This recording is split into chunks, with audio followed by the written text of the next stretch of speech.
আসসালামু আলাইকুম এভরিওয়ান। এটা ছিল আমার প্রথম ব্লগ। ওই দিন আমি যাচ্ছিলাম স্যারের কাছ থেকে পড়া শেষ করে ম্যামের কাছে পড়তে। মাঝে মাঝে সিথি আর আমরা দুজনেই যাই, আবার মাঝে মাঝে আম্মু আমাদেরকে নিয়ে যায়। তো এখানে খুবই মজার একটা কাহিনী হয়। আমাদের সামনে একটা গাড়ি চলে আসে এবং আমরা জায়েদ খানের মতো ডিগবাজি খেয়ে পড়ে যাওয়া শুরু করি।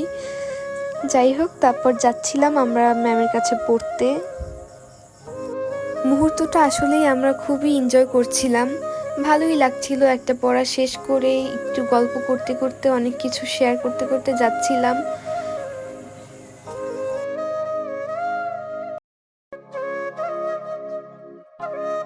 এটা হলো বয়েজ স্কুলের মাঠের এই পাশে প্রিন্স কেকের ওখান থেকে যাচ্ছিলাম।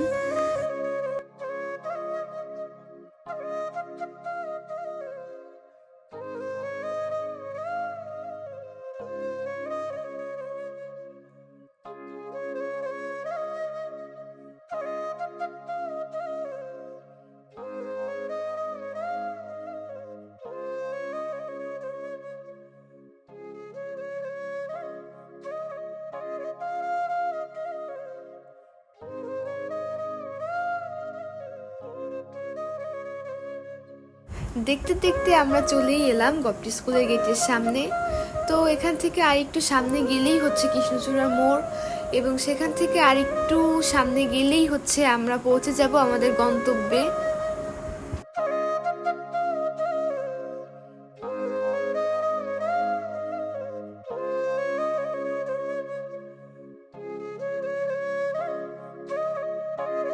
এখন আমরা যাচ্ছিলাম শিল্পকলা একাডেমির পাশ থেকে, এবং আমরা কৃষ্ণচূড়া মোড়েও পৌঁছে গিয়েছি।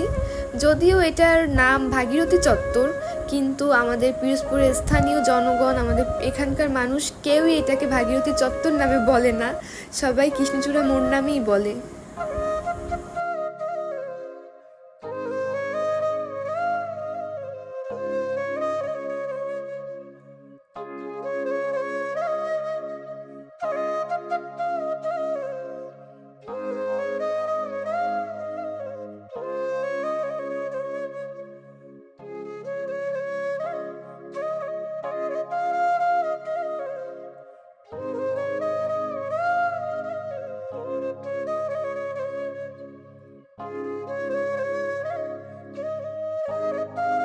অবশেষে গাইস আমরা চলেই এলাম আমাদের স্কুলের সামনে। এখানটাতে আসলে এখানের কথা বলে কিছুই শেষ করা যাবে না। কত কত স্মৃতি, কত সুন্দর মুহূর্ত, দীর্ঘ 8 বছরের স্মৃতি আছে ওখানে আমাদের। আমাদের স্কুল থেকে একটু সামনেই হচ্ছে ম্যামের পড়ানোর রুম। আমরা প্রায় চলেই এসেছি।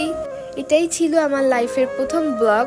আশা করি ভিডিওটি আপনাদের কাছে ভালো লেগেছে। ভালো লাগলে অবশ্যই সাপোর্ট করবেন। বিদায় এভরিওয়ান।